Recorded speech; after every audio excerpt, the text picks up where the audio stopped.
Holy Spirit, we thank you. Lord, you take complete control of this session.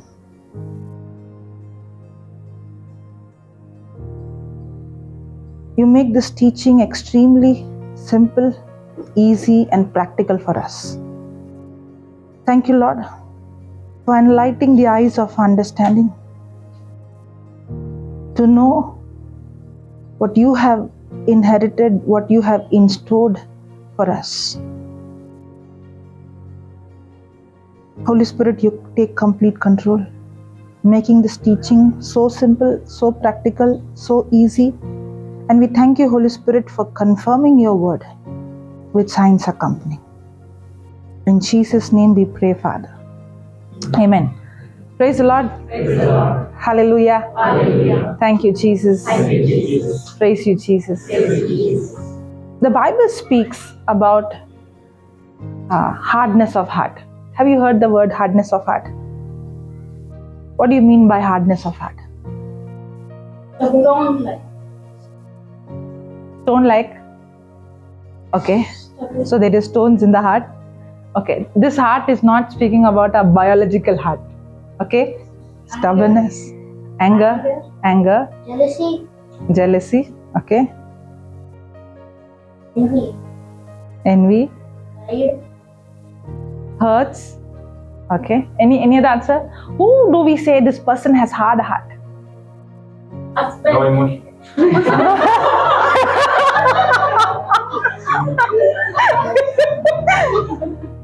Be careful, huh? No emotions.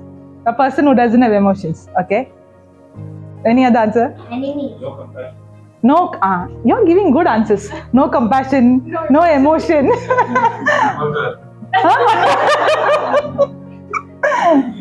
Okay. Now let's see all the answers.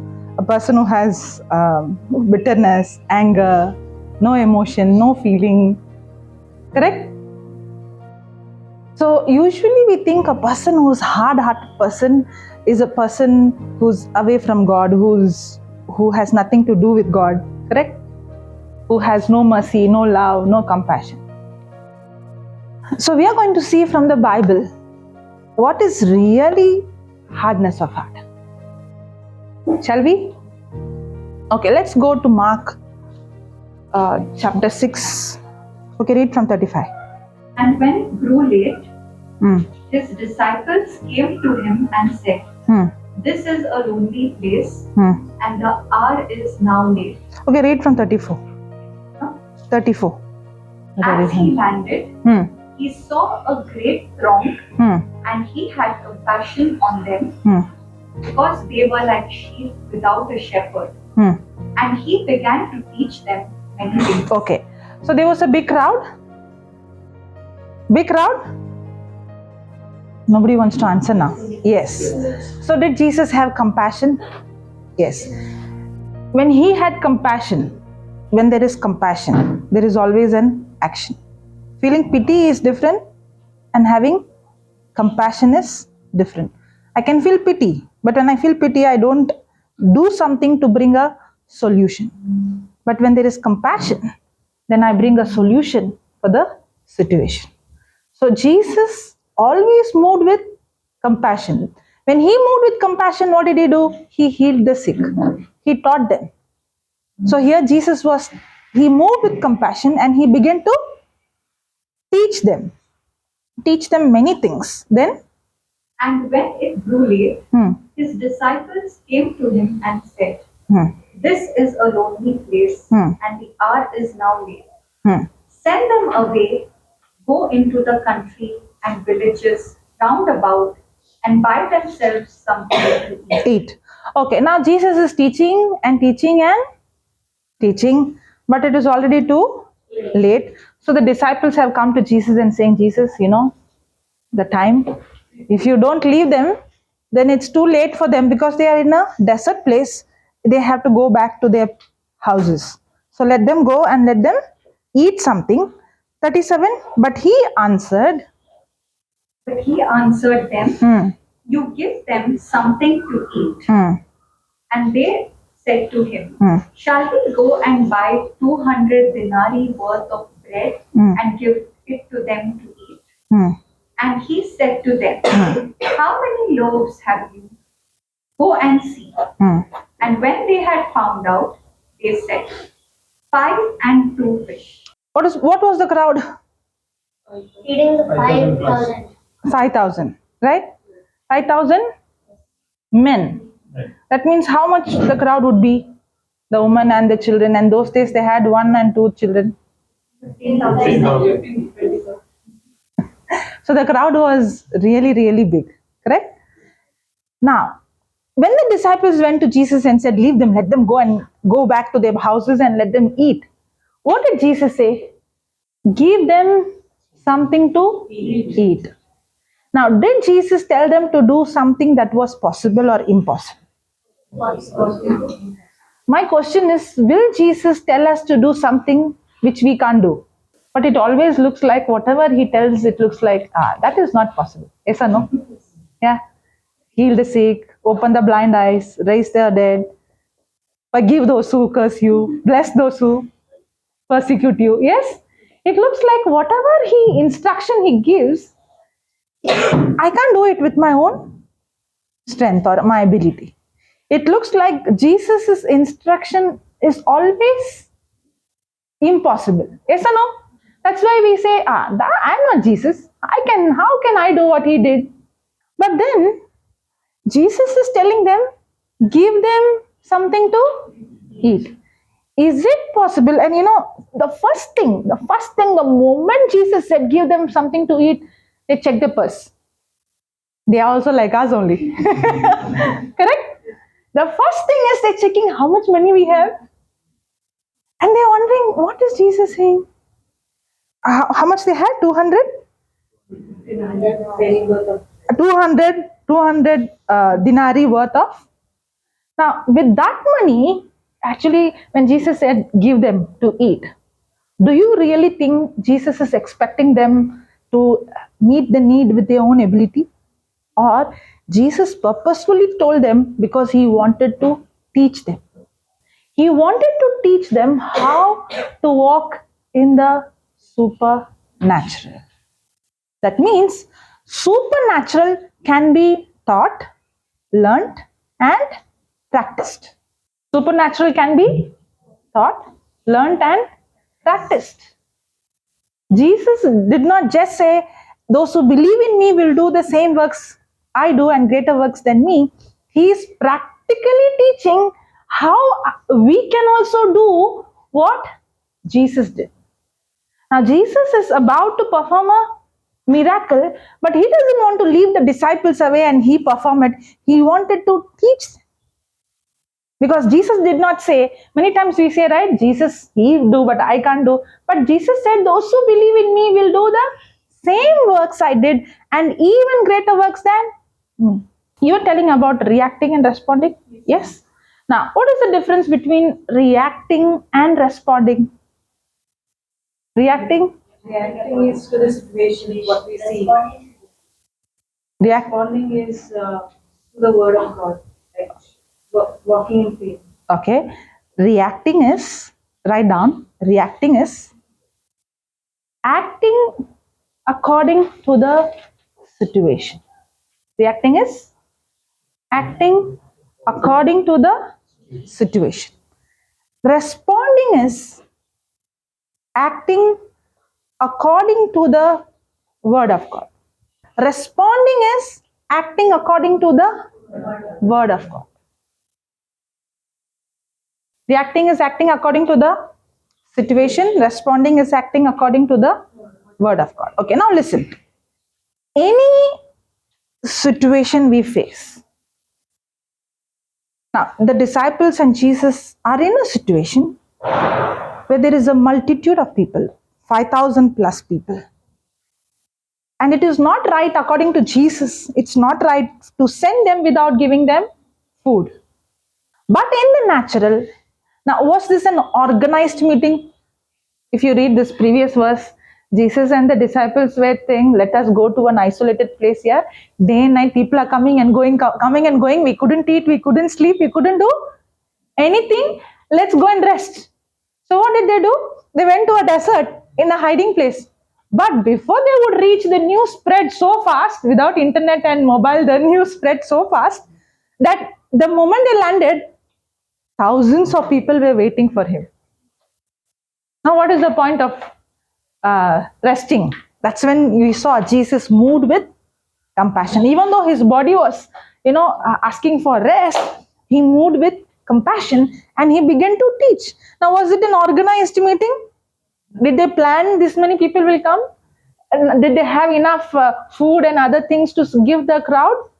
No. Now, they have faced, and Jesus is teaching and teaching and teaching, and the disciples have to come and put a stop. Time up. There is a situation. In this situation, if they are going to respond or react, if they react, the end result will be according to the situation, or the end result will be disaster. If they respond, the end result will be supernatural. Usually we think supernatural result is based on God's, God has to decide whether something supernatural will happen. Yes or no? Yes or no? But if I see in the Bible, whenever a person encountered a situation, only when they reacted, the end result was, only when they responded, the end result was supernatural. In other way, what is going to happen next, God is not the one who's going to decide, but whether I'm going to respond or react decides the end result. Jesus and the disciples, after this, if you see, Jesus was not with them, but the disciples were in the boat, and there was a storm, and the water is entering into the boat, and the ship is almost sinking. Now, what will be the end result? Now, in the natural, we all say the end result is they're going to die. They will not reach the other side of the shore. Correct? Now, every time we face a bad situation or a negative situation, we are going to think that this is going to end up in a disaster. But in the Bible, whenever they faced a disaster, the end result was either, whenever they faced a situation, the end result was disaster or supernatural, was not based on God, it was based on them whether they are going to respond or react. So we think God has to decide whether I'm going to be alive or I'm going to die. But actually God is saying your response or your reaction is going to decide whether you're going to be alive or you're going to die. Whom do we blame? God. But who is actually responsible? We. Now you got it. Correct? Now, if they are going to react, then the end result is going to be disaster. In another situation, when Jesus himself was in the boat with them, sleeping, and the water came inside, and they went and woke Jesus. Did Jesus say, "Thank God, yaar, you woke me, otherwise we all would have gone inside"? Did he say that? He did not say that, right? He rebuked them. He got angry. Now, why do you think he got angry? Because when he saw the water and the ship sinking, he knew because they reacted, their reaction to the situation allowed the water in. What we think, it is genuine, no? They're already sinking, will they not go and wake up Jesus? Why is Jesus getting angry? Why is Jesus rebuking them? It's a genuine thing what they did. If I'm in their place also, I would have gone and woken. But Jesus did not appreciate them for waking him. Jesus is saying, this situation has happened, this disaster has happened because you reacted in that situation instead of responding in the situation. So the end result is not based on, it is not God who decides what's going to happen next in my life. It's my reaction or response to the situation is going to decide what's going to happen next. Now did you get what is the difference between responding and reacting? Yes. But how can a person respond according to the word of God when the symptoms are really, really contradicting, which brings fear? That's the challenge. And that's exactly what we are going to learn. And that's exactly what Jesus is teaching. Now, they are in a situation and Jesus wants them to respond, but they're reacting. What is reaction here? They're checking the pocket. They're checking how much money they have.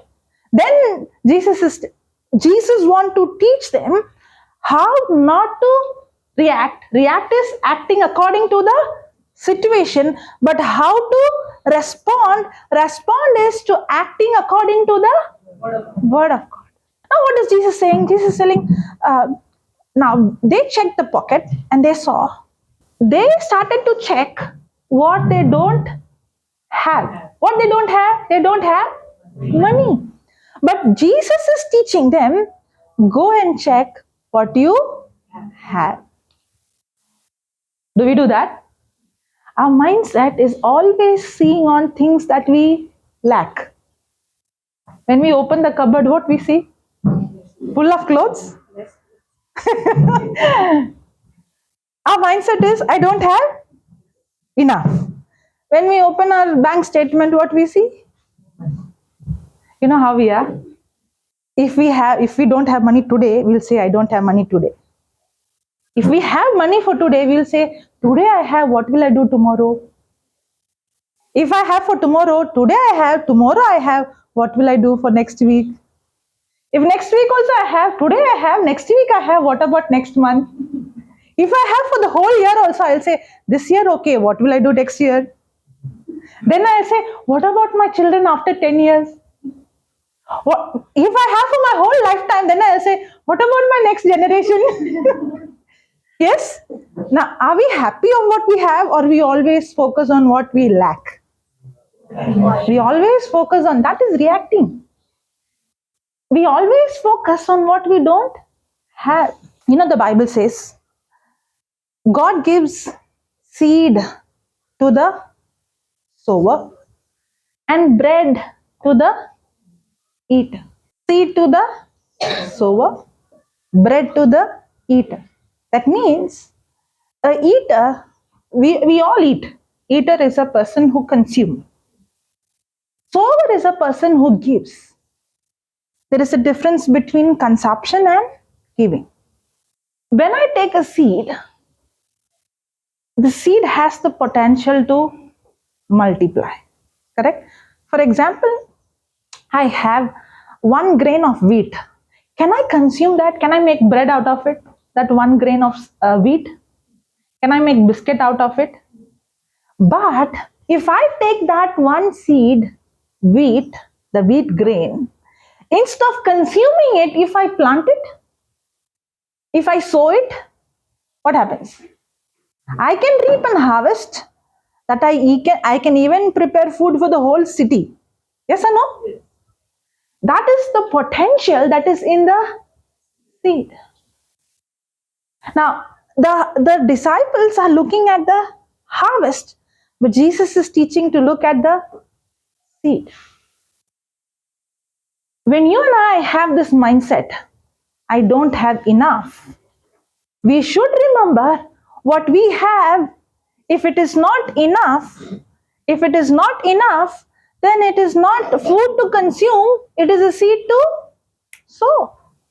If what you have in your hand is not enough to consume, then it is a seed to sow. How many times we focus on what we don't have, and how many times we focus on the seeds that God has already given us? That's why the Bible says, give and it shall be given unto you. For example, if I don't have enough money, okay, maybe I have little money. To consume that money, it's not enough. But if I sow that money, but my flesh will tell me, my own natural person will tell me, if you give that, then what you will do? Yes or no? I only have this much. If I give, then where I'll go? But the Bible says, what you have in your hand, if it is not enough to consume, then it is a seed for you to sow.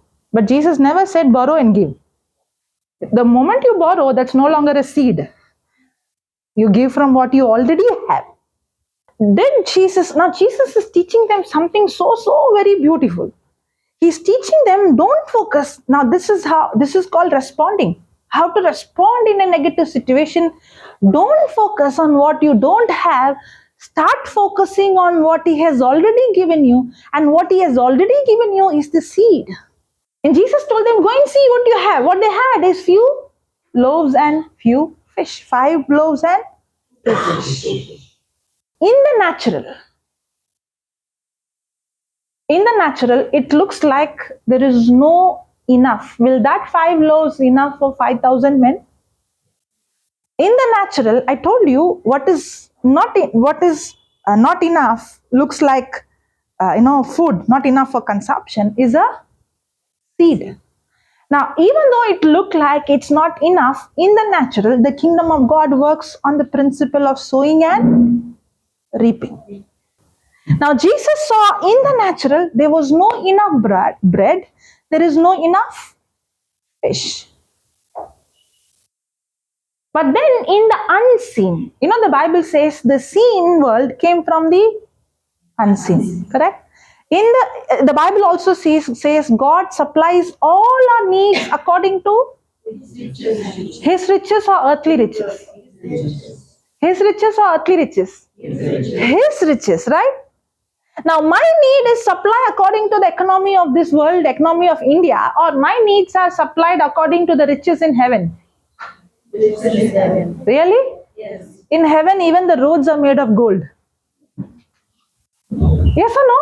Yeah, the Bible says that. In heaven, even the roads are made of gold. And my need is met according to the riches in heaven. My need is not met according to the riches of this world's economy. Now, Jesus had a need.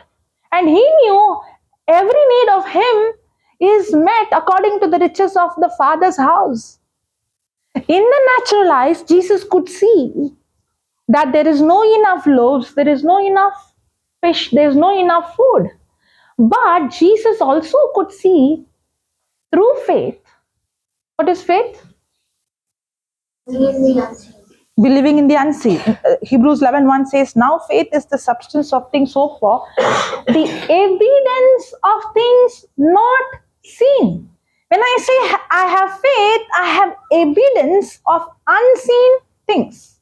There are 2 kinds of things. One is physical things and one is spiritual things. One is things that can be seen and one is things that cannot be seen. When I say I have faith, that means I have the ability to see things, or I have an evidence of things that has no physical evidence. Now, is there any physical evidence for Jesus to see that what He needs is already available in the unseen? There is no physical evidence. But did He have the spiritual evidence, the written word of God? What is responding? To act according to the word. What is reacting? To act according to the situation. Now, can you go to that? Can you continue? And He said to them, how many loaves have you? How many loaves have you? Go and see. Go and see. And when they had found out, they said, 5 and 2 fish. 5 and 2 fish. Which verse is that? 38. Okay, yeah.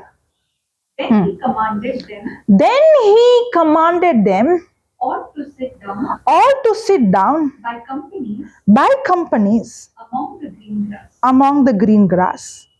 So they sat down in groups by hundreds and by 50s. And taking the 5 loaves and the 2 fish, He looked up to heaven and blessed and broke the loaves. Okay, I'm going to read that from AMP. Okay, now listen to this from the 38th verse. And He said to them, how many loaves do you have? Go and see. And when they had looked and knew, they said, 5 loaves and 2 fish. Then He commanded the people all to recline on the green grass by companies. Now Jesus is teaching them. Now first they had a theory class, now they're having a Practical class. In the previous verse, we saw Jesus was teaching them many things, correct? Now it is time for him to demonstrate and show practically how what he taught is working, correct? Now, did he tell the disciples, go and feed them? In the beginning, give them something to eat? Yes. Now, did they react or respond? They reacted, right? Now, Jesus is teaching them how to respond. First thing he told them, go and see what you have. Don't focus on what you don't have. Focus on what you have. Now, when they brought the 5 loaves and the 2 fish, did the 5 loaves and 2 fish multiply? Hey, listen to my question. They brought the 5 loaves and 2 fish. Did it begin to multiply the moment they brought? No. Nothing happened. The problem with us is, first we want to see something should happen. Then we will believe. But according to the Bible, first you respond.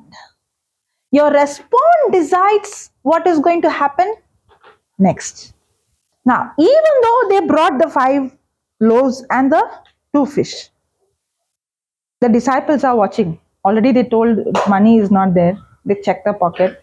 And now they are wondering, 5 loaves and 2 fish. Then Jesus is telling everyone sit in ranks. Now, is he acting as if there is no food? Or is he acting as if there is food? That is called responding. Now, when we have a situation, do we act according to the situation or according to the word of God? Now, for example, the Bible says, by his stripes and wounds you were healed. You will be healed? You will be healed? Already. She's wondering, you will be healed or were healed? Already healed, right? Now, when the scripture says, by his wounds, I'm already healed. You have been healed. Okay? Now, early in the morning, you got up. And your body is talking to you. Severe pain. Can't move my leg. From top till down, everything is aching. Now, what will be the action? Go to sleep. Today, take leave. Take rest. Yes or no? Now, my action is, I got up. I felt giddy. I slept. Now, my action is corresponding to the body symptom, or my action is corresponding to 1 Peter 2:24. If it is according to 1 Peter 2:24, the first thing I'll do is, I'm already healed by the wounds of Jesus. So I rebuke this sickness, this infirmity, this pain to leave, and I'm healed. The moment we do that, no, the first thing is we will check, is it gone? If it is not gone, you know what we'll say? I tried it did not work. Why like that? I tried, it did not work. Because for us, first I had to see something in the physical for me to believe. But what is faith? Faith is the evidence of things not seen. And the Bible says faith without works is dead. If I say I have faith, then there should be an action that corresponds to what I believe. And that is called responding. Responding is my action that corresponds to the word, not to the situation. And that's, Jesus is teaching them how to walk in the supernatural. We think if I pray, supernatural things will happen. And then we are waiting for supernatural, not understanding the instruction God has given. That's why the Bible teaches us. Supernatural can be taught, it can be learned, and it can be practiced. It's not that Jesus was, somebody special. Yes, he is somebody special, but that was not the reason why he walked in the supernatural, because Jesus said that those who believe in me have the same power. If Jesus is special, you are also special. Because you are also given the same power to perform the same miracles he performed. But he did something that we miss. Because we are waiting for something we wanted to see first, and then we want to believe. Now Jesus began to act as if there is already food. Actually, according to him, he already saw food. He already saw them eating. He already saw there was more than enough. Because faith is the evidence of things not seen. But how the disciples must be feeling, no? Is he going to disappoint them? Now, they must be thinking they all are sitting as if he's going to give food. From where is food going to come? It could have been such a, for them, foolish act. That's why the Bible says, for a natural man, spiritual things are foolishness. It really would have looked like a foolish act to make them sit. But do you think Jesus was wavering? Will it happen or not happen? No, he was so sure. There is a reason why Jesus could respond. We will learn the reason, okay? There is a reason why Jesus could respond, and there is a reason why the disciples were reacting. In fact, the same disciples, if you see later on, were doing exactly what Jesus was doing. It's not that they remained like that. They all came to a place where they saw and they also learned to respond. That means there is a good news. Even though we are like the disciples now, reacting, we also can reach to the place like the disciples where we can also respond. But there is a key, and Jesus himself is going to teach us the key. Why that the disciples were reacting and why that Jesus was responding. And when you and I get the key, you and I can also go to a place in the situation without any waiver, we can also respond. Only when we respond, the end result is going to be supernatural. Without responding to a situation, we can never have an end result that is supernatural. 39. And he commanded the people all to recline on the green grass by companies. So they threw themselves down in ranks of hundreds and fifties with the regularity of an arrangement of beds of herbs looking like so many garden plots. And taking the 5 loaves and 2 fish, after making them sit, after this, did the loaves multiply? No. After making them sit, did the fish multiply? No. What would be the heart condition of the disciples? Now what? Next what? Yes? Now see. And taking the loaves and the 2 fish, he looked up to the heaven and started to cry and pray, Father, have mercy on us, please. Can't you see what we are going through? Did they beg? Did they cry?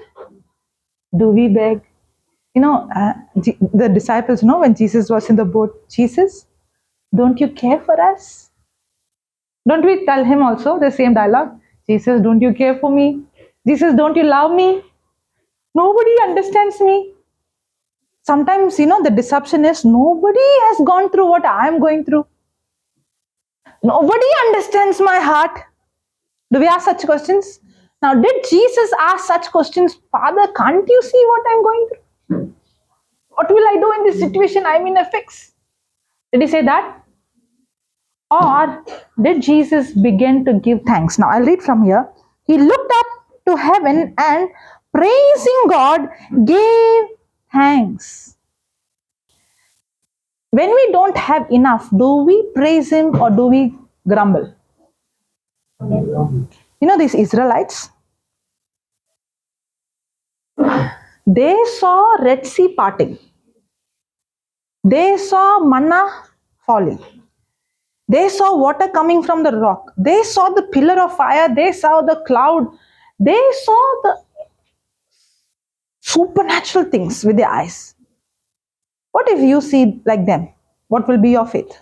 Red Sea parting, manna falling, pillar coming with you, cloud coming with you.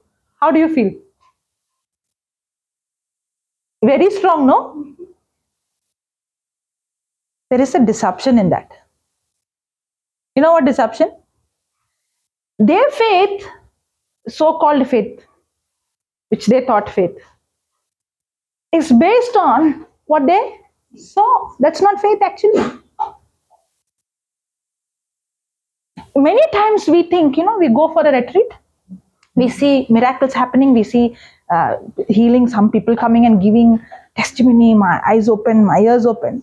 We get so excited, we clap hands and we rejoice, wow, correct? Now actually, those miracles which we saw, because we saw, we are excited. The disciples were so excited when they saw all the signs, wonders and miracles. But after that, when there was no water, what they did? So when the miracle happened, hallelujah, praise the Lord. When the report comes, you're healed, hallelujah, praise the Lord. When there is a promotion, hallelujah. When the symptom still remains, then Lord, why is not going? Am I not praying? Am I not confessing? Am I not going and giving the word of God to other people? Am I not encouraging them? Why I am struggling in spite of me giving others the word of God? Yes or no? It's like the Pharisee. Like the like the Pharisee. Praise God. Now, that means we react according to what we see or we feel or what we go through. Correct? Even though we say, I understood faith, I understood the principles, I understood the definition, I know what the word of God says, everything, when the situation or the symptoms is contradicting, the question comes, why is this not working for me? Am I not applying the word? Am I not confessing the word? Am I not doing what God called me to do? When I pray, they are getting healed. When I pray, why my pain is not going? How I know? Because I also did the same. Why? Because when I see, I'm sure. When I don't see, I'm not sure. But faith is acting according to seen evidence or unseen evidence? Unseen evidence. Now Jesus, in spite of He making them sit, the fish and loaves did not multiply. Even when He began to give thanks. Now that's the key, Thanksgiving is a key. 2 months ago, we were in Bombay. Okay. So the people who turned was more than the house. The house was not enough. And the hall was full, outside full, bedrooms were full, the passage full, and everybody is standing, no place to sit. So he started preaching, and I tried to squeeze myself inside one of the bedroom. And the bedroom is full, both the bedrooms are full. And there's another bedroom, and this lady from that room is trying to communicate with me with her eye contact. And I was wondering what she is trying to tell me. In a few minutes, she came from there and she squeezed and she came into this bedroom. And she told, my husband is in terrible pain. He can't even sit, he can't even stand. We have to leave, but I don't want to go. Then I asked, where is he? He's there in that room. Okay, bring him here. When he came to this room, he couldn't even stand. He was literally, in pain, in torment. He went like a ball. He just went on the floor. He couldn't even stand. When I saw that with my eyes, now, I'm thinking, what will I preach faith now? Correct? Now, the person is in a situation to listen to what I preach? No. And it was a challenge for me. And for a minute, when I saw that, I did not know what to do. I did not know what word to speak. And I did not want to speak anything with my own ability. I paused and I said, Lord, I really don't know what to do now. He's in extreme agony. He's in extreme pain. He's just become like a ball. I can't even if I'm trying to talk, he's not in a condition to even listen. And he's screaming with pain. Okay, he started screaming with pain. Because the pain became extreme. That's when she decided to come and talk to me. And then I said, I asked Lord, forgive me for not allowing you to flow through me, because I know that this power to raise the dead is in me. If I'm not operating it in that, it's because I have failed to be sensitive to your word. Correct? Because that situation became more real for me than the word. Correct? The same power which raised Jesus from the dead is in me. If that person is not healed, I'm not supposed to blame him. You don't have faith. It is I who has to release that resurrection power that's in me. And I said, Lord, I don't know what to do in this situation. And even though I'm seeing everybody's looking at me, what she's going to do. And I'm talking to the Lord, I'm saying, I don't know what to do. And I said, Lord, I'm sorry. And then I made a decision, because I understand today, I started with hardness of heart. One of the reasons why the disciples were reacting was their hearts were hardened. The reason why Jesus was responding, because his heart was sensitive. Now I have learned this. If I have learned this and I have preached this, and if I'm not practicing, then it's my fault. Yes or no? Yes. That means I know how to go to a place to be sensitive, and I know if I know how to go to a place sensitive, then I'm responsible to be in a place where my heart is hardened. And then I repented and I said, Lord, I don't want to waste my time to keep my heart hardened in situations like this. And that very moment, I began to thank the Lord. And I told everybody in that room, shall we start praising him? You know what I did at that very moment? I shifted my focus from what I saw to Jesus. And I began to praise him. And we all started to praise him. And only one line. Now, there is one preaching going on in the hall. He is preaching. But there are people everywhere, right? And thank God, God is still moving. And God is still reaching out. And still the preaching was going on. And I said, shall we all start thanking and praising? And we started to praise. Thank you, Jesus, for your good. Your love and mercy endures forever. Honestly, at that moment, I completely shifted my focus from him. And I did not praise so that God will heal him. I began to praise him because he's worthy to be praised. He is good. He loves me. And he has promised me he will never leave me nor forsake me. And anyone who calls upon him, he will not put them to shame. And we all began to praise. And as we were praising, our focus shifted from the situation, from what was going to Christ. And the whole atmosphere in that room began to shift. That's why when I read that incident, Holy Spirit reminded me, Jesus began to give thanks. He began to praise. The key for us to respond in a situation is thanksgiving. The key for us to respond in a situation is what? Thanksgiving. That is the last thing we do. We will confess, we will rebuke, we will cast out, but we won't give thanks. That's why we will say everything, but there is an anger, there is an irritation, there is a frustration, and there is a grumble, there is a complaint. And we miss the key. We miss the key of giving thanks and giving praise. In that situation, the Lord put in my heart. And when we began to praise, I did not preach on faith. I did not take a scripture about healing from the Bible. I did not, because he was not in a condition to listen to any of the preaching or teaching.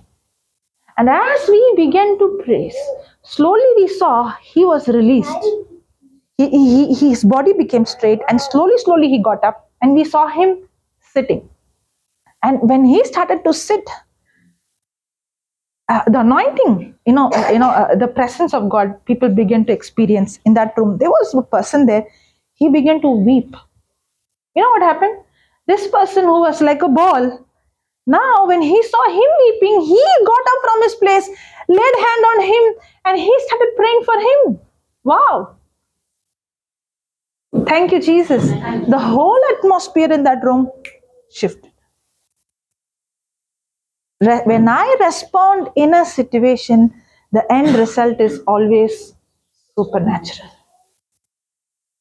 At that moment, I did not know how to respond, but the Holy Spirit thought that key for me to respond in that situation was thanksgiving and praise, where I had to literally shift my focus from the problem to Him. And the moment we all begin to respond, the end result, which was disaster, shifted into supernatural. Hallelujah. Hallelujah. Thank you, Jesus. Thank you, Jesus. Praise you, Jesus. And the Bible says, praise is the weapon that paralyzes the enemy. Praise is the weapon. When we are in a situation, we are wondering why God is not moving, why God is not doing anything about it, why can't He just change things here? But we fail to realize the weapon to change the situation is in our praise. When Paul and Silas were in the prison, when they were giving praise, what happened? The chains broke, the doors opened. There was a supernatural earthquake that did not kill anybody, but it broke every chain. But you know what happens to us? When we face a crisis, we begin to fight the battle with our own ability. And we grumble, we complain, we get angry, we get irritated, we ask questions. Don't you care for me? Don't you love me? Lord, yes. But we fail to realize we are reacting and we are stopping God who wanted to intervene. It's our own grumble, our own unbelief, our own anger, our own bitterness is what is hindering God's supernatural to manifest. Usually when we have praise and worship, when there is a retreat, music, I wonder why Holy Spirit comes only when there is a music played. Other times He is on a vacation. The moment the music is played, He comes in. Many a times what we think, no, it's not anointing, it's emotionalism. How I knew, one day the Lord said, you go to a good movie or some movie, emotional movie, you cry. Then He asked me, is it called anointing? He said, Lord, no. That's your emotion which was triggered.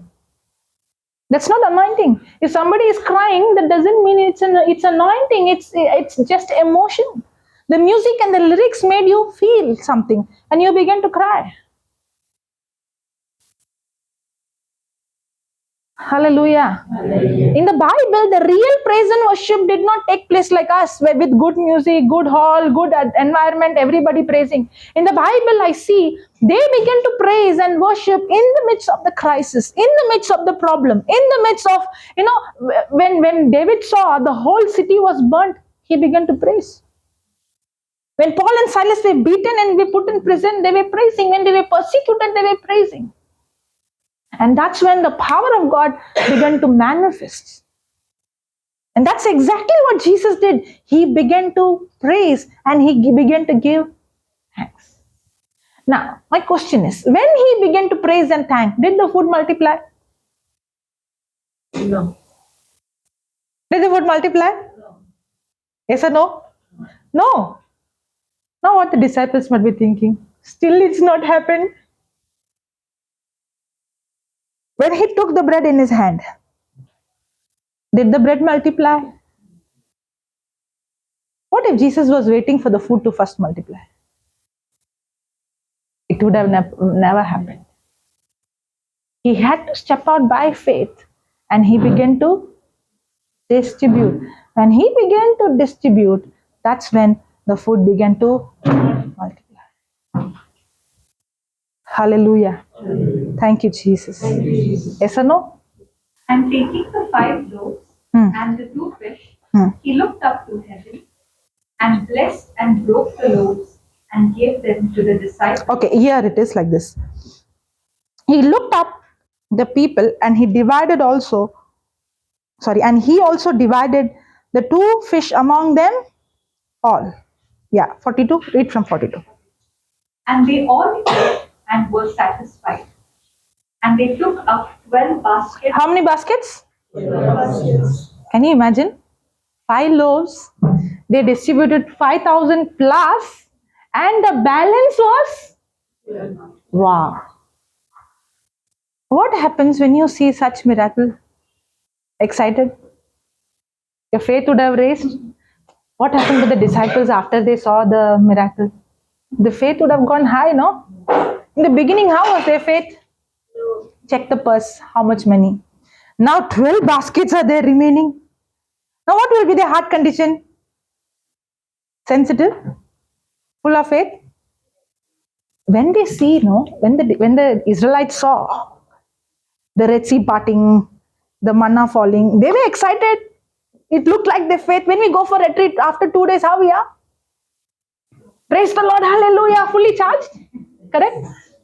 Actually, to know what they saw impacted them is not then, when the trial comes.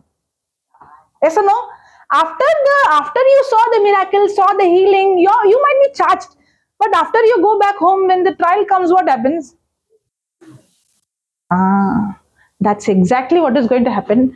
After this incident, they saw all these things, and then comes the trial, and we are going to see what trial they had. How many of you believe when the trial came, they were so excited because they saw the miracle, and now they are full of faith and fully charged? They passed the test or failed the test? Passed the test or failed the test? No answers coming. You're here? Very much? Okay, let's see. Yeah, read. Immediately, he made his disciples get into the boat and go before him to the other side. Which verse is that? 45. 45. Read that. Immediately, he made his disciples. Another translation says made them. Another translation says constrained them. Made them. Constrained them means that means there was a force from Jesus. There was a force from Jesus. When will you force someone? When would you force your children to study? When they're already sitting and studying? Or when they're playing? Playing, no? Forced means made them, constrained them, forced them means there was an unwillingness from them. Correct? Correct? Why do you think it's not there in the Bible? I can be wrong also. It's just an assumption based on the words given there. Why do you think Jesus had to force? That means there would have been a kind of they were not willing. The reason can be the disciples should have sensed it doesn't look a good time for us to go. When they see the sea, they can know that the sea is going to be rough. Correct? Maybe the disciples sensed the sea is going to be rough. It's not safe for us to journey now. Possible? But did Jesus constrain them, force them, made them? Yes. Now read, Jesus. And after he had taken leave of them. He went up. He went up. Can I have some water? He went up to the mountain to pray. And when evening came, the boat was out on the sea, and he was alone on the land. And he saw that they were distressed in rowing, for the wind was against them. Okay. Now, did Jesus tell them? Again, go to that, constrain them, made them from there. And after he had taken leave of them. No. He made them.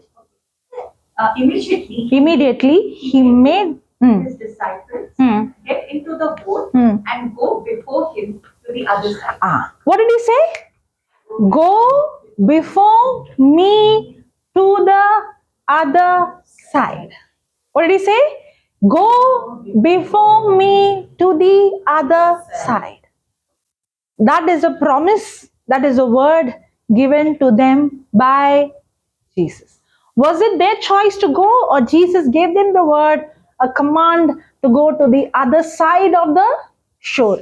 If Jesus, who multiplied the fish and the loaves, if Jesus gave, who gave them the word, he is responsible to take them to the other side of the shore. Yes or no? They had teachings, theory class. They had practical class. Now comes exams. Parents always say, no, children study. Yes? What if they study and they don't? They are looking to the mother. Huh? Oh, you know what? What if we say study, study, study and don't show up for the exam? Can you go to the next class? No, right? First came the theory class, then came the practical class, now comes the question paper. They heard the word and Jesus taught them how to respond, how to act in faith, and how to see supernatural result in the situation, in a problem. Correct? Now he is giving them a promise to go to the other side. When Jesus gave them the word to go to the other side, and as they were going, she just read, Jesus saw that they all were troubled, distressed. Yes? Worried. Now are they reacting or responding? Reacting. Why do you think they were reacting? Because they failed. See, I want to know the root of, there should be a reason why they failed. Why Jesus did not fail? Jesus also faced, you know how you give answer. Why Jesus passed the test? He had faith. Why they failed? They had, no. I want exactly the reason. What made Jesus in a situation to respond?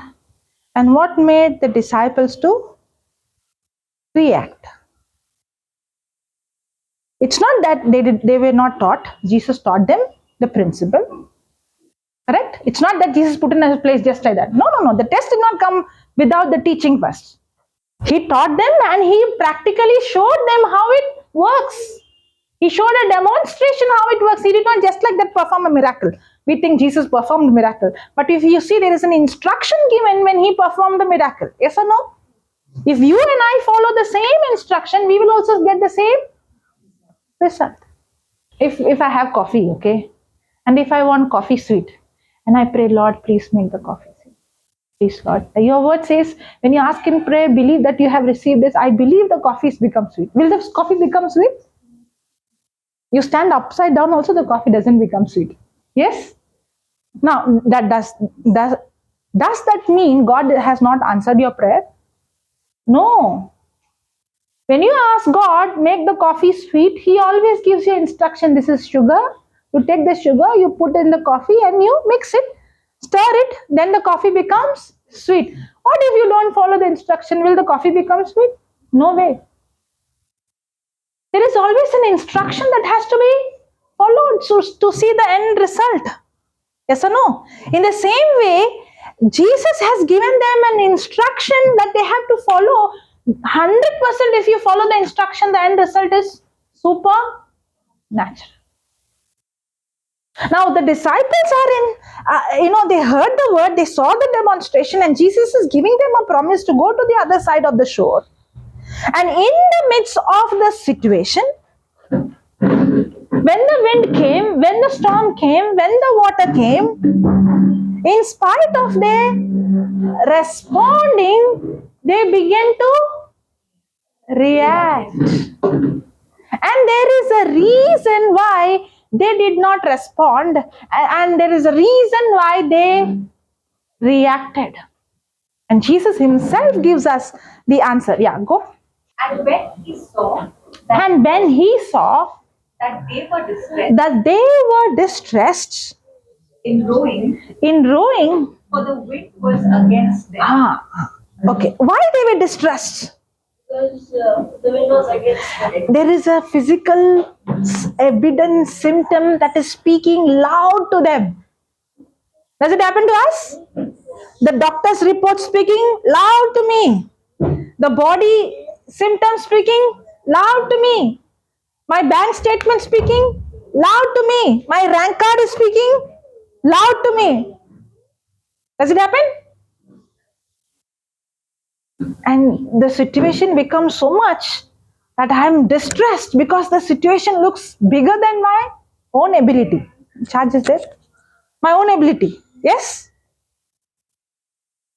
Then? And about the fourth watch of the night, he came to them walking on the sea. He came walking on the sea. Then? He meant to pass by them, He meant to. pass by them. He meant to. Pass by them.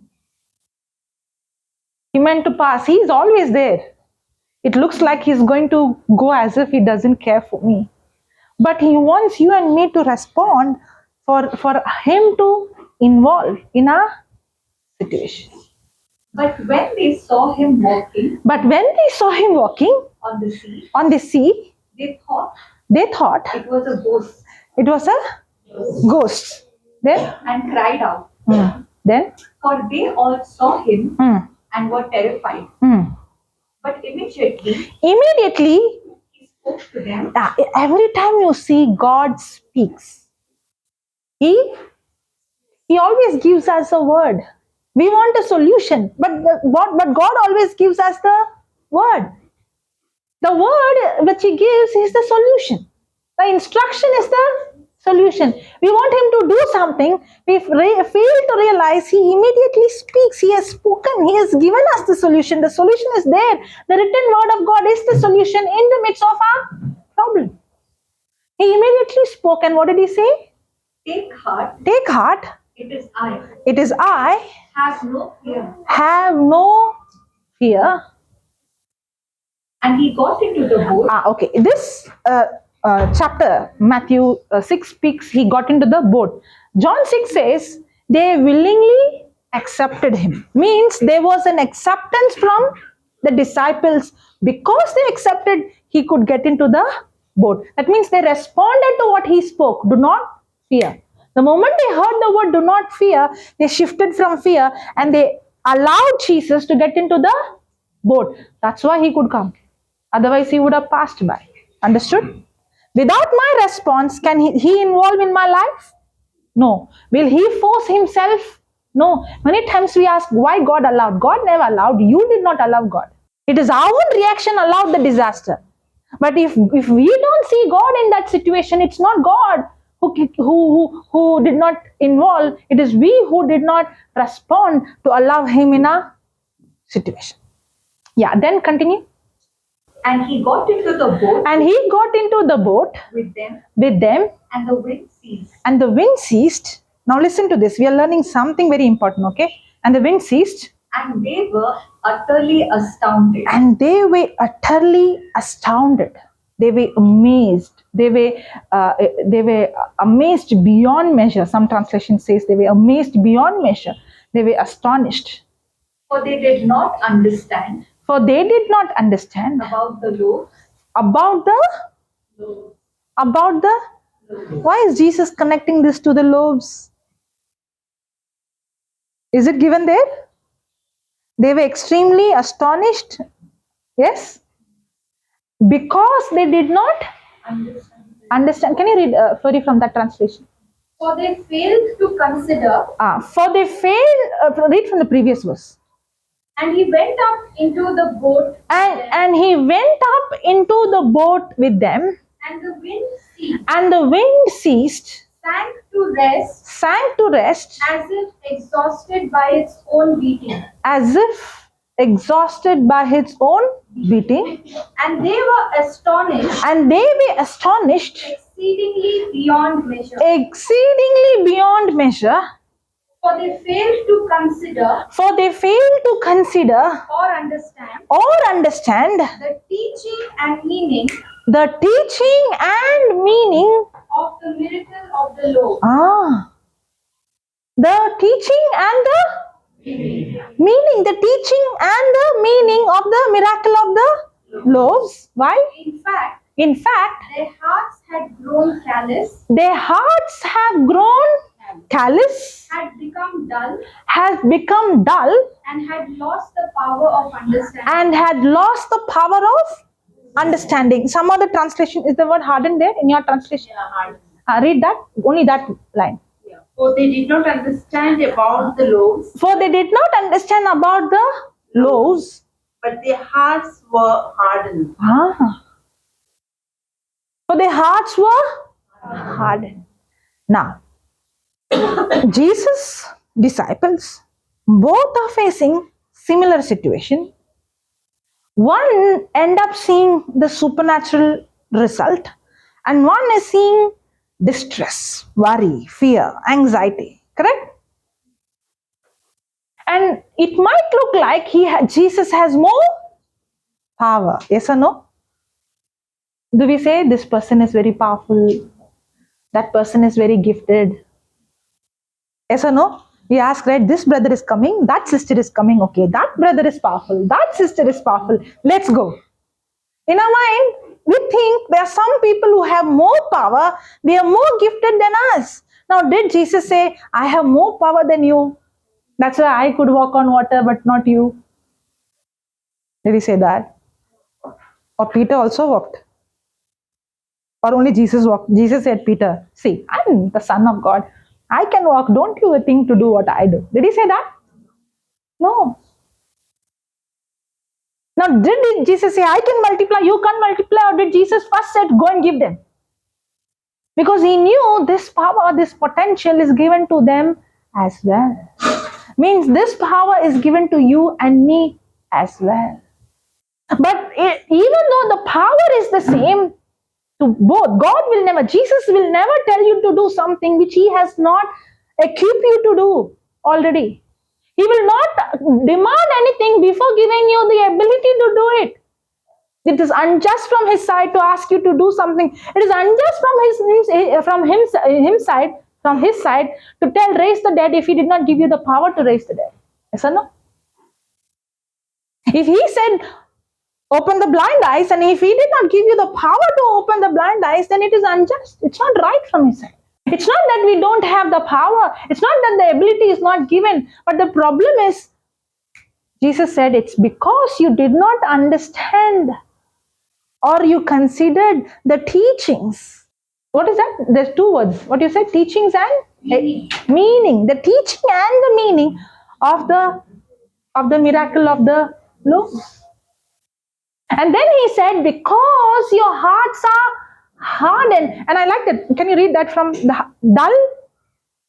Had become dull and had become dull and had lost the power. And had lost the power. The heart had lost the power of understanding. When do a person's heart loses the power to understand? When the person's heart is hardened, that's when the person's heart fails and loses the power to understand spiritual things. The reason Jesus said you are not able to respond is because your heart is hardened. And the reason why your heart was hardened, why? I understood that the reason why the disciples reacted and Jesus responded because disciples' hearts were hardened. But my question is, what made their heart to be hardened? What made Jesus' heart not to be hardened? The reacting is because heart was hardened. The reason they reacted because their hearts were hardened. Why their hearts were hardened? Because they were amazed. Why they were amazed? Seeing the miracles.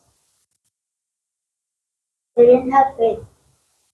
See, the Bible is very practical, okay? He will not tell you to not to be hardened or be sensitive without telling us how to make our heart sensitive. God will never say your hearts are hardened, that's it. If he says that, then it is not right. He also has to teach me the reason why. If I know the reason, then I can reverse the process, correct? He also gave the reason why and how your heart became hardened. You will understand what miracles. Why not understanding is because the hearts were hardened. But why? What made the hearts hardened? Okay, the answer is there. Read. Glory, read. For they failed to consider. For they fail to consider. Because they did not consider the teachings of Jesus, their hearts became hardened. Because their hearts were hardened, they reacted. And because they reacted, they were in distress. Let's see the meaning of the word consider. You know, the Bible says in Romans chapter 4, verse number 19, Abraham did not consider. Here we see Abraham did not consider his body which was dead. Here it says they did not consider the teachings of Jesus. Now the meaning of the word consider is, to consider means to ponder. To consider means to study. To consider means to research. To consider means to imagine. To consider means to meditate.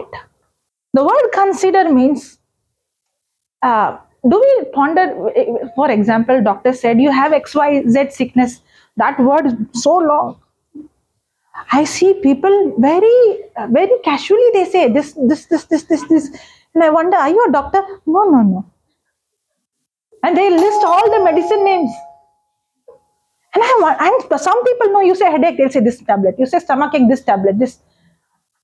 Have you seen patients coming and giving all? Sometimes you wonder they know better than me.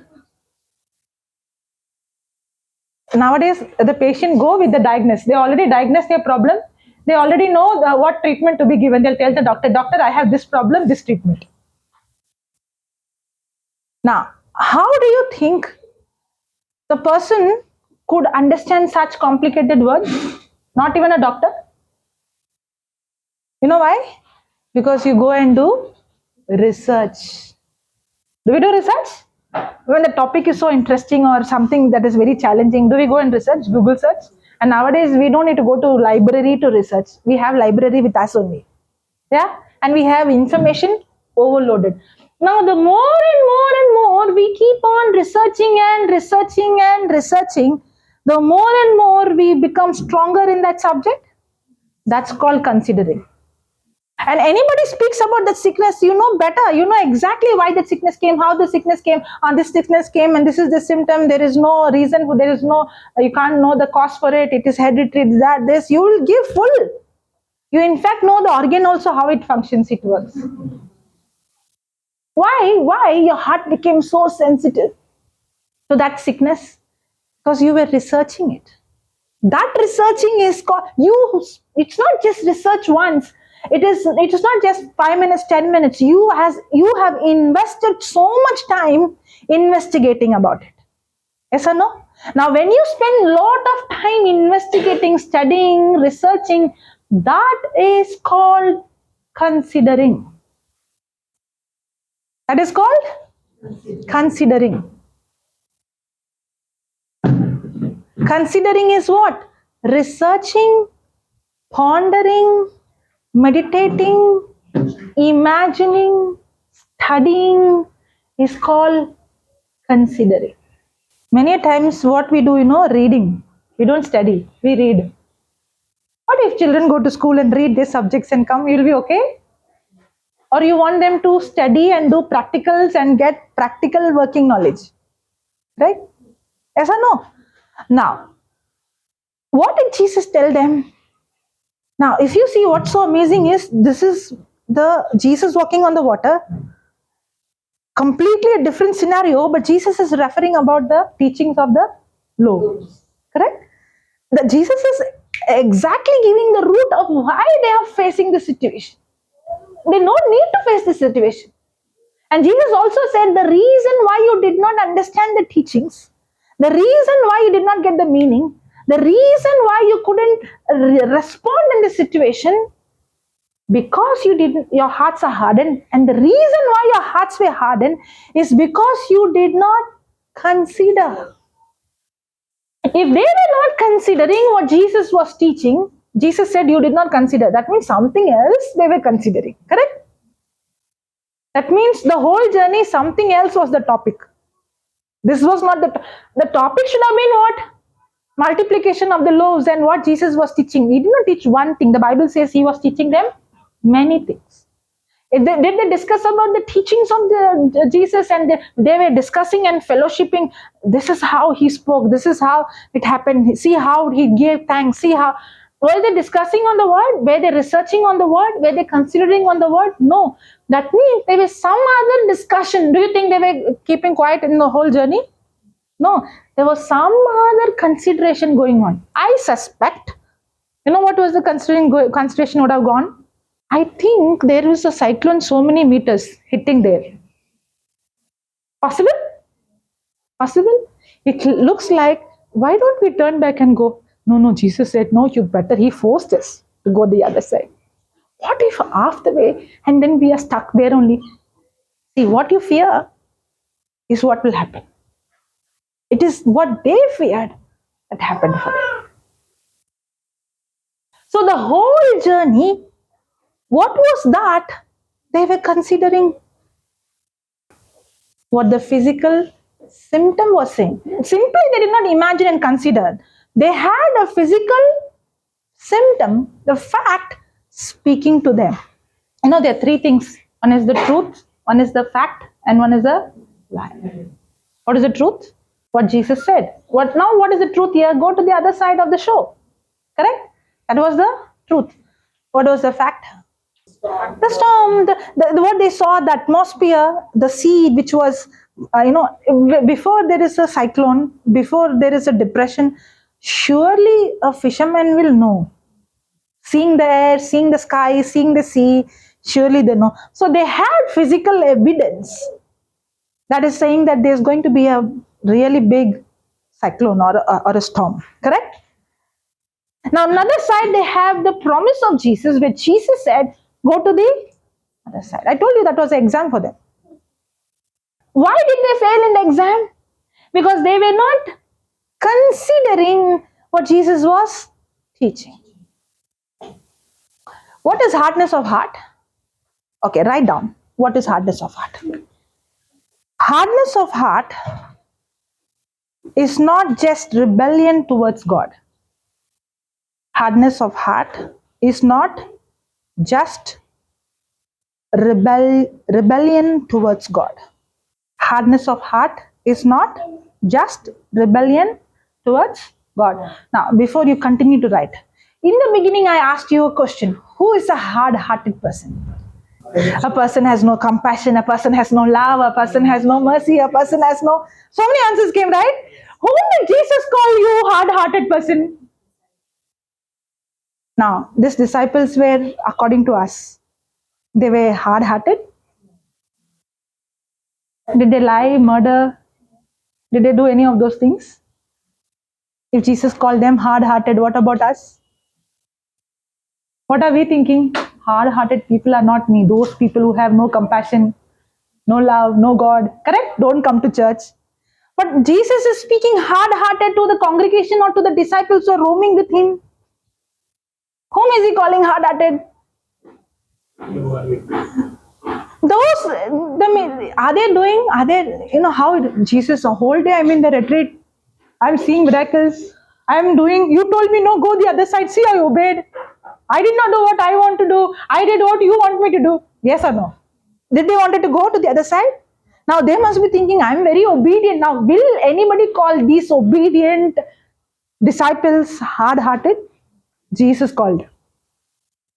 I might think I'm obeying because I read the scripture, I went to church, I'm going to retreat, I sat, I did this. I can say that I'm very obedient, I'm very sensitive, but Jesus, the disciples who were with them, roaming with them, and obeyed him, Jesus called them hard-hearted. That's why you wrote, hardness of heart is not just rebellion towards God. Write down, hardness of heart in its simplest sense, hardness of heart in its simplest sense, is relating more easily. Hardness of heart in its simplest sense is relating more easily to the natural realm,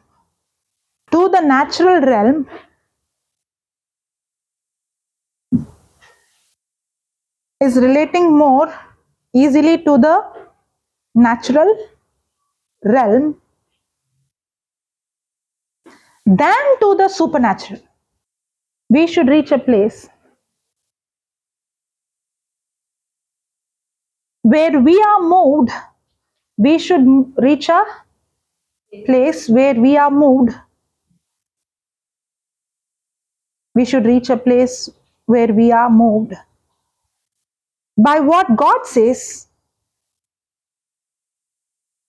We should reach a place where we are moved. We are more moved. We are more moved by what God says.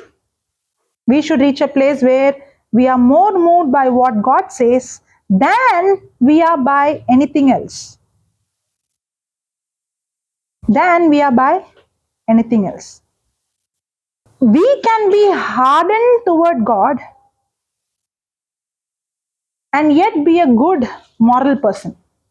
We can be hardened toward God and yet be a good moral person. Yes or no? Yes or no? We can be hardened toward God and yet be a good person. Now I might be thinking I am a good person. The disciples were morally good people. In that, if you see in that scenario, Jesus did not say you adulterers, you robbers. He did not say that, correct? So you can be a good person and thinking that I'm obeying what Jesus said, but yet I can be hardened in my heart. And who is a person who is hardened? How will I know that I'm hardened when the natural is more real for me than the supernatural? Yes or no? I can be a good person, but I am living a natural life and I couldn't relate myself to the supernatural, nor I could see the supernatural manifest. And I can't even expect. I'm shocked when, what happened to the disciples. They were astonished, they were amazed, they were shocked to see the supernatural. You know why they were shocked? Because they did not expect. Because they couldn't relate to something supernatural happen in their life. Now what happens? A person here is dead and gets up and walks. Will it shock us? Yes, it will shock us. Yes. Why? Because our hearts are so hardened. In fact, you and I should see the dead raising should be normal. You and I should see blind eyes opening should be normal. For Jesus, multiplying the fish and the loaves was normal. For Jesus, opening of blind eyes was normal. Yes or no? Supernatural was normal. When I cannot relate myself to the supernatural, that itself is an evidence that my heart is. The good news is, anybody whose heart is hardened can reverse the process, and we all can reach a place to be sensitive. That's the good news. That's why Jesus said, those who believe in me will do the same works I did. Anybody, but this happens only by practice and learning. That's why Jesus said, you did not understand. You did not understand the teaching, the meaning. Because you did not consider. If you would have studied it, if you have pondered it, if you would have imagined it, if you would have done research on it, then you would have considered, then you would have got the understanding of it.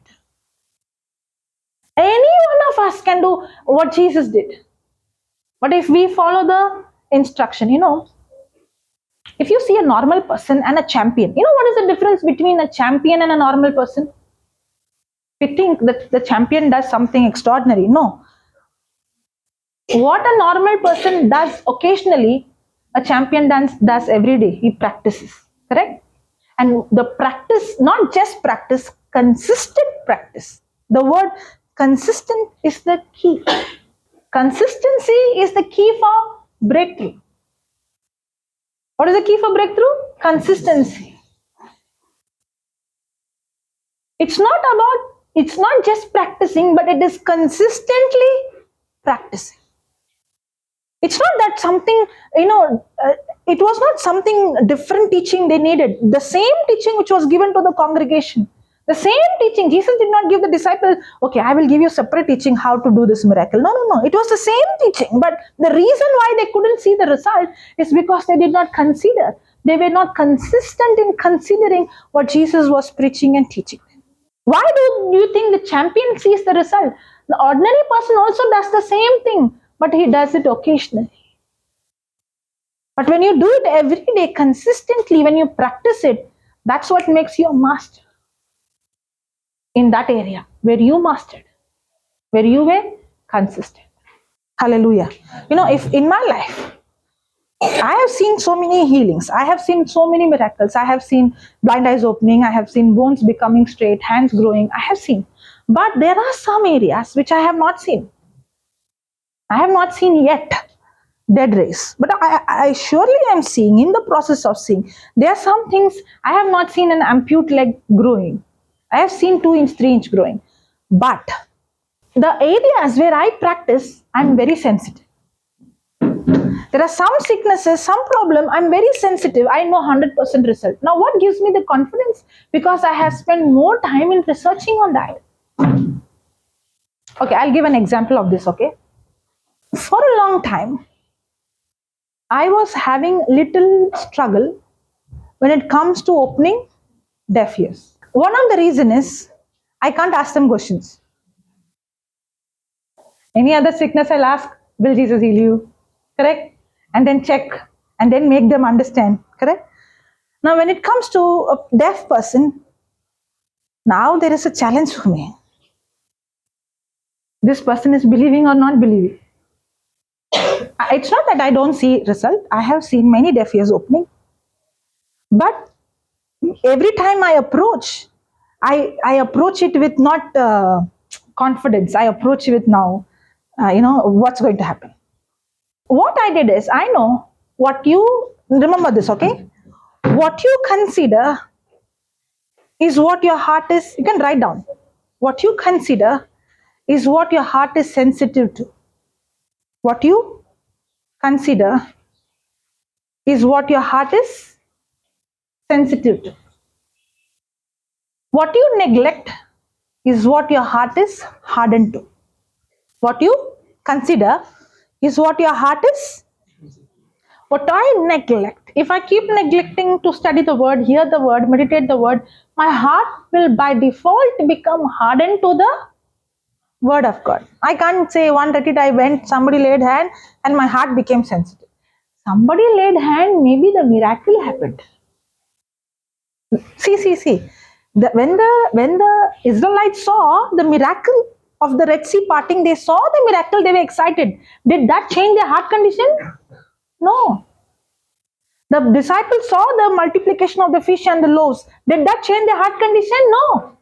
They were in the retreat. They were with Jesus. They were in the inner circle and they saw the miracle. Did that change the heart condition? No. The same way, you going to the retreat will change your heart condition? No. You are seeing miracles will change your heart condition? No. That's a big, people say, no, come for the retreat, you will be blessed. That is not how your heart condition changed. The Bible very clearly says the reason their hearts were not changed because of the hardness of their heart. And what did he write? What you consider is what your heart is sensitive, and what I neglect is what my heart is hardened. If I only see one person opening deaf ears one time, or one testimony I saw, okay, this sister came, this brother came, I saw, deaf ears opened. Praise God, Jesus opened deaf ear. If you're only that, then you will never see in your life the same miracle happening.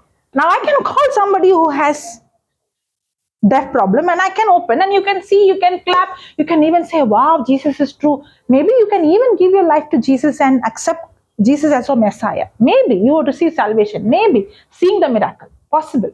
But will you be able to do the same? No, until you don't make your heart sensitive in that area. Did you get that? So, it's not once or twice. I have seen many a times deaf ears opening. But now, there is something called studying it. There's something called researching on it. There is something called meditating on it. There is something called imagining about it. It's not that I have special gift and you don't have. No. I'm doing something you're not doing. I'm going and researching on how to open the deaf ears. I'm spending more time. I'm investing more time. I'm going and researching on more testimonies. I'm going and studying how Jesus opened the deaf ear, how he put the finger, what exactly he spoke, how he spoke. I'm imagining the incident, how Jesus released the power. Now, the more time I spend, the same power is in me. What I consider is what my heart becomes sensitive, what I neglect is what my heart becomes hardened.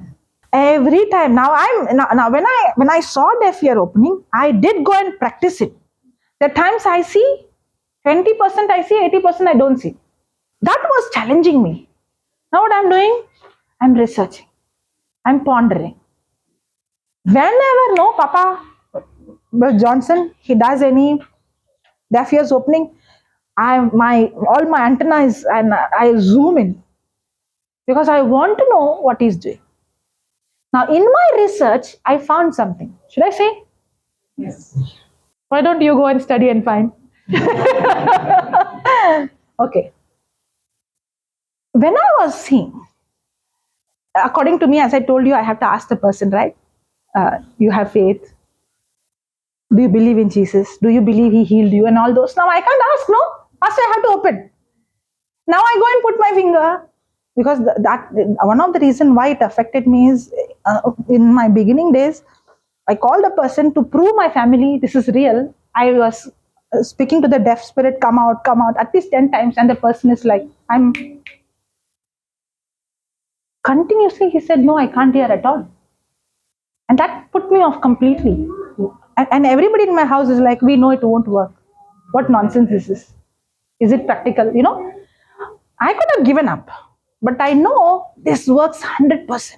If I did not see the result, it's not because the word did not work, it's because I have missed it somewhere. But if I can remain hardened, I will never see.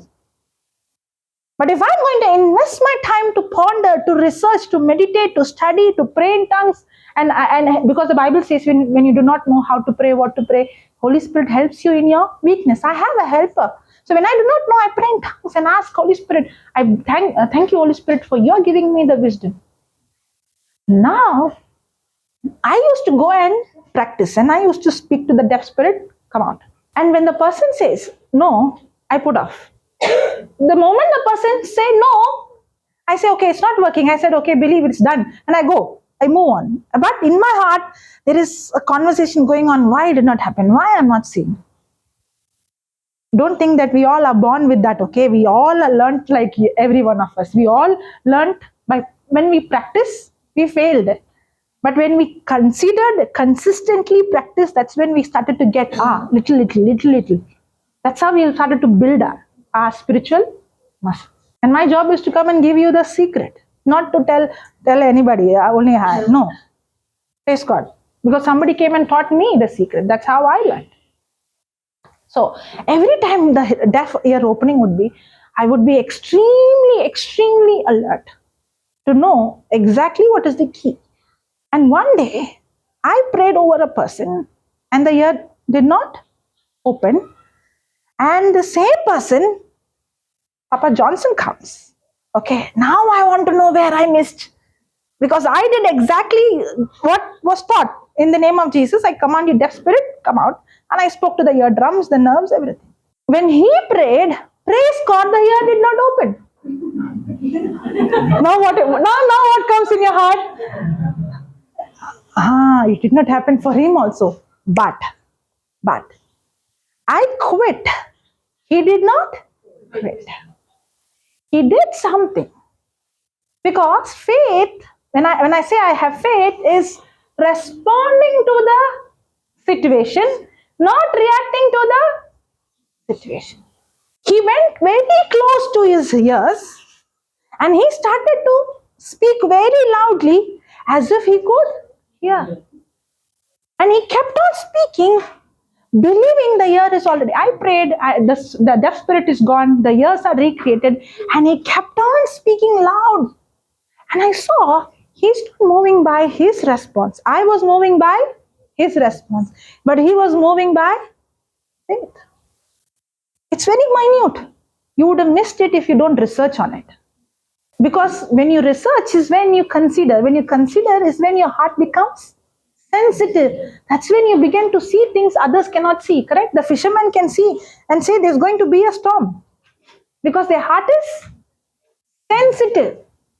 In the same way, why do you think the fisherman is sensitive? Why not we? Because they spend more time. That's why what I consider more is what my heart is sensitive. Then I realized, oh, he began to respond as if he could hear. And he kept on speaking loud, very close. He went to his ear and he, with a loud voice, he began to speak. And as he began to speak, he did not waver. He did not go by what he said. As he was speaking, he said, oh, oh, oh. I'm like, wow. The man said, oh, oh, oh, like that. When he said, like this, you know what he did next? He told someone to bring a earphone and he put the earphones in his ears. Who will have earphones in the ears? Who can hear? Yes. He put the teaching and he said, sit here and listen. And he went. And as he was listening, the ears began to open up. Now, I was blaming him, no faith. But actually, he having no faith or me not responding in faith. Did you get that? Did I learn something? I did learn. It is very small, but it did make a big difference. My experience of deaf ears opening is not the same. I began to see better result. I'm not saying 100%, but much, much better. It's no longer 20. I see 80% result in 80+% result. By faith, 100% result. Okay, I'm seeing result. But that's why what my heart is sensitive. What is my heart sensitive? What I consider is what my heart is sensitive. And what is the meaning of the word consider? The meaning of the word consider is to imagine, to study, to ponder, to research, to meditate, and to invest time. And what I neglect is what my heart becomes hardened. In another way, you know what is Jesus telling them? If the disciples were studying and researching and imagining and pondering what Jesus was taught, they would have had a revelation of responding. They would have had revelation of faith. They would have heard the voice of God. And when the storm hit, they would have been hardened to the storm and they would be expecting Jesus to walking on water. They would be expecting the supernatural. A sensitive person relates to the supernatural more than the natural. That's why Jesus was relating to the supernatural more than the natural. We all can every day. Living in the supernatural is not it should not be when I go for a retreat. Living in the supernatural should be our everyday normal life. That's not abnormality, that is normal. You and I are called to live supernatural. Jesus, wherever he went, he saw the deaf hearing, the sick getting healed, the dead raising, food multiplying. Jesus was living a supernatural life which was normal for him. And Jesus is saying that should have been normal for you. If it is not normal, the reason supernatural is not normal is because our hearts are hardened. And the reason why our hearts are hardened is because we are not considering the word. That's why now read that verse 51 and 52. Flory, read from yours. For they fail to consider. For they fail to consider Or understand the teaching and meaning of the miracle of the loaves. The teaching and the meaning of the miracle of the loaves. In fact, their hearts had grown callous. For in fact, their hearts were grown. Now see that word, grown. Grown callous. Grown callous means nobody's heart will be hardened in a second or in a moment. A person's heart can only become hard. It has to grow. It has to be step by step. I cannot say yesterday I was sensitive, today I was hardened. No. It grows. Have you seen parents, your children growing? Can you say yesterday he was like this, today he became like this? No. You can't even see the difference of the growth, right? But yet every day the child is growing. There is a consistency, but at the same time it is not visibly seen. It's like, layer after layer. Now, for example, is the word wax there? Okay, there is in Matthew 13, if you see, the scripture says, Jesus said, don't you have eyes, you can't see, ears, you can't hear, you can't understand, because your hearts have grown wax. Wax grown. Wax. The reason why Jesus is saying that example is in olden days, when they make wax, they put the wig, the thread in the hot wax, correct? They dip it. When they dip the first time, can anything be seen? The wax can be seen? The candle can be seen? No. Again, they cool it and then they dip it. When they dip, then there is a slight coat that is covered, correct? And what happens when you keep on dipping and dipping and dipping? What happens? A one coat, a slight layer, and then a layer, and then layer, and then a hard wax is formed, right? That's how our hearts are hardened. How?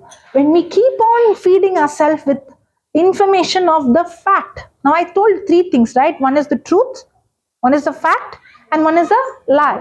Now what is the truth? The truth is what Jesus said. What is a fact? The symptoms. Now what is a lie?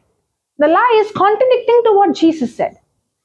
For example, in this situation, we see what is the truth. Jesus said, you go to the other side of the shore is the truth. What is a fact? There is a symptom that there is a storm. What is a lie? Because there is a storm, the devil will always use a fact and he will convince you, he will deceive you that because there is a storm, what Jesus said will not happen in your life. You will not go the other side, you will die here. That's a lie. Now, the devil is very, very smart and he is very deceiving. You know why deceiving? Deception is when a lie is presented like a truth. What is a lie? Anything that contradicts the word of God, anything that contradicts what Jesus spoke is a lie. You will not go to the other side is a lie. You cannot reach the other side is a lie. You are going to die here is a lie. But why did they got deceived with the lie? Because of the fact. And why they believe the fact? Because their heart is sensitive to the fact and hardened to the truth.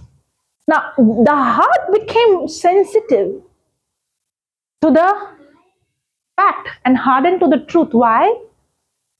Because the more time they spent seeing and hearing and meditating and imagining the fact rather than the truth.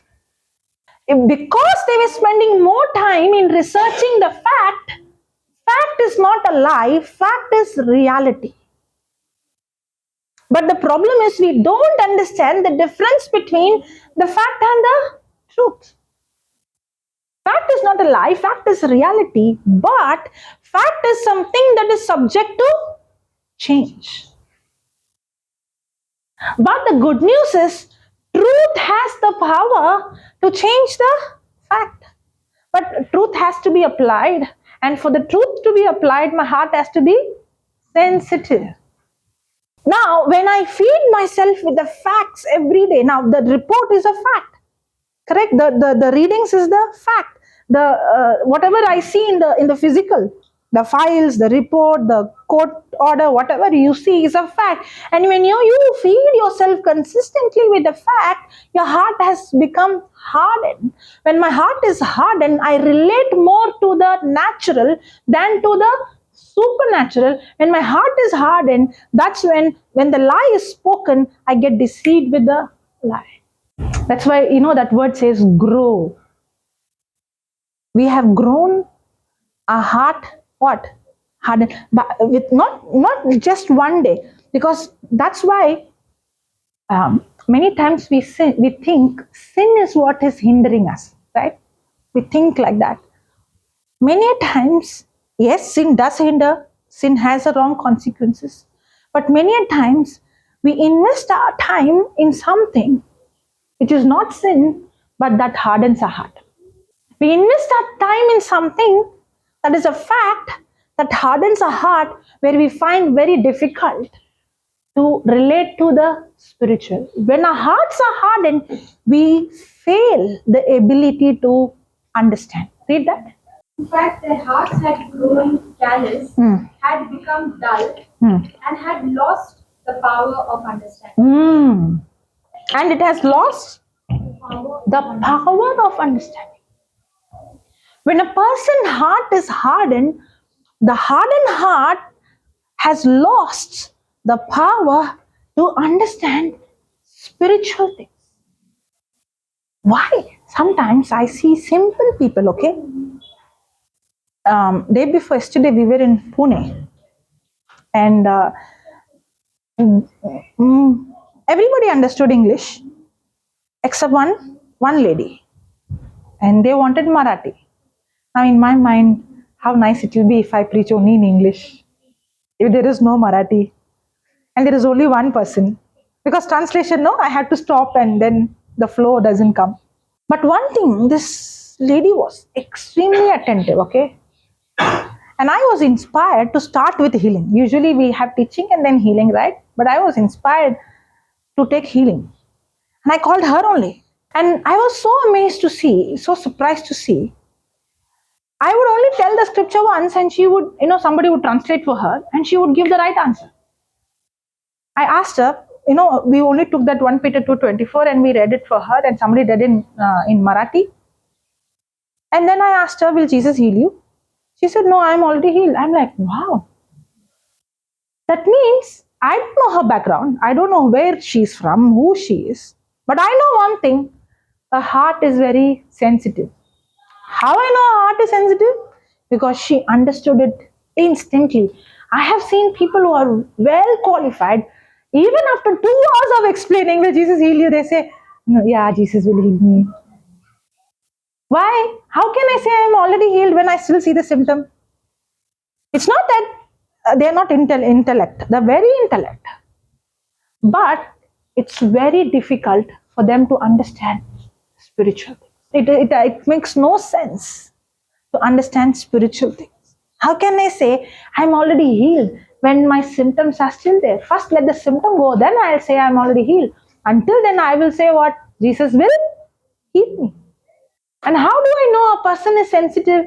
The person who's sensitive can understand. If I'm struggling to understand the word of God, the reason is my heart is hardened. But there is good news. Just like how my heart grows, wax, callous, in the same way, I can also grow sensitive.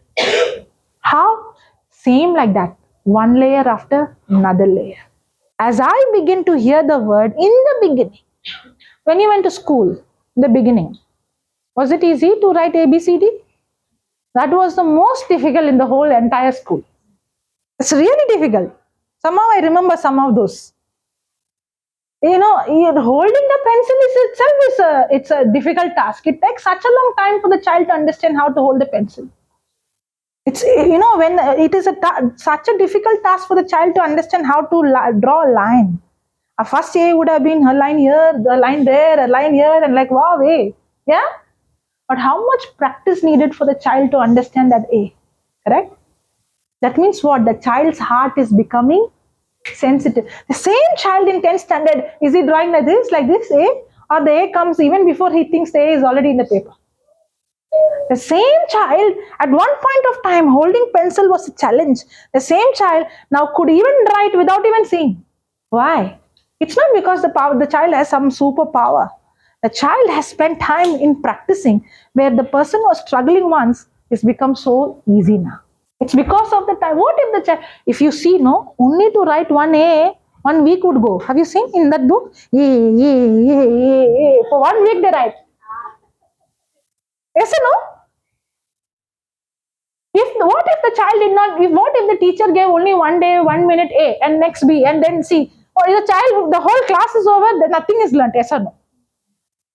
What if the child say, how long I have to write A? No, that A is not easy. Every time the child writes A, it's a challenge. Yes or no? In the same way, when you begin, it might look like, oh, that sister comes and quotes scriptures like that. Taka, taka, taka, taka. I can't say, not like that. Everybody started just like you. But when the child has spent a lot of time in writing that one A, the heart becomes what? It's more sensitive. Now that stroke, that line comes so easy, so effortless. And then the teacher has to teach small letter A, capital letter A. Now another challenge. All these days A would look different. Now the A looks different. That's how the word of God. When you start the word of God, in the beginning it might look challenging, but the more you practice and practice and practice and practice, your heart becomes sensitive. One layer after another layer after another layer, we all can reach to a place where the supernatural, the unseen becomes more real than the natural. Was Jesus only telling do this, do that? Or was he teaching them and giving them accurate information of what to do? If we are missing it because we are reading, we are not pondering, we are not researching, we are not studying. You and I can be doing exactly what Jesus did if we start spending every day time in studying, in reading, in meditating. Correct? So can we all come to that place of being sensitive? Yes. How many of you have made a decision after listening this? That I understood now that I can also do what Jesus did. I did not know the process, but today God has revealed me the process. Yes. Yes. Praise God. If you made that choice, close your eyes and speak to the Lord. Now ponder on what you learned.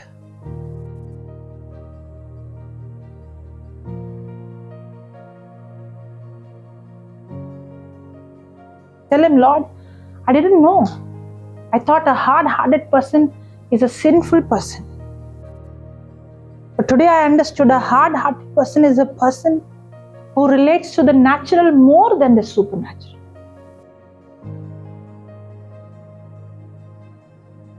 Lord, you want us to live as a witness for you. You have told us to do the same works you did. But today I understood the reason why I was not able to do what you did. Because I was neglecting your word. But from today, Lord, I thank you for connecting me with the right teaching, with the right people, with the right spiritual teachers, friends, fathers, mothers. And I invest my time in studying, in researching, in pondering, in meditating on your word, on the truth. I thank you, Jesus. Thank you, Holy Spirit, for convicting my heart. Thank you, Lord, for enlightening the eyes of my understanding. That from now onwards, Jesus, what you taught the disciples is not just for them. You're teaching us the same today, what you taught them. That we don't neglect your voice, neglect your word, and harden our heart. Thank you, Holy Spirit. Thank you, Jesus, that our lives will never be the same. In Jesus' name we pray, Father. Amen. Praise God. Hallelujah. Let's give the Lord a big hand.